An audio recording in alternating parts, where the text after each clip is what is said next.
Senior leadership at the centre, both political and official, must bear responsibility for this culture. Another point I want to put to you, it is clear from the outcome of the police investigation that a large number of individuals who attended these events breached COVID regulations and therefore COVID guidance. You can't defend the Prime Minister, can you? Well, this is a very bad day. You know, I've got to say, we knew most of this already, to be fair, and I don't disagree with what Tom said earlier, that I think it's the photographs, I think, that will shock most people. But I would point out that these are work situations. Work situations were different from the social restrictions we saw that we all had to abide by, including the Prime Minister.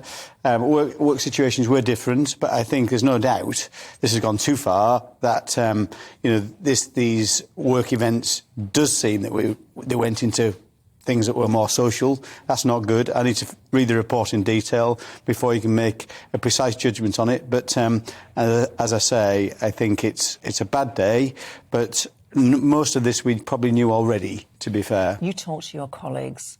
Yeah. Do you think we are going to see new people? You're not going to be one of them from the sound of it, by the sound of it, but do you think we're going to see more of your colleagues reading this report, listening to the Prime Minister today in the House of Commons and saying, I'm writing a letter, I can't tolerate this? I don't think we'll get to a point where we'll get to the 50 letters or so that we need for the Prime Minister to have a vote of no confidence in him at this point in time. This isn't a good day. It does add to concerns that have been raised before about the Prime Minister. I hope we can move on from it, because what I've seen the Prime Minister's done, I haven't seen anything that's the real smoking gun that people expected from this report or from the Met investigations. He's been fined once. He said sorry for that. There's other people who've done other stuff as well, and I haven't seen him do anything, to be fair, that Leader Opposition hasn't done, in terms of drinking a glass of alcohol, which wasn't against the rules. Nor was smiling, nor was having a good time.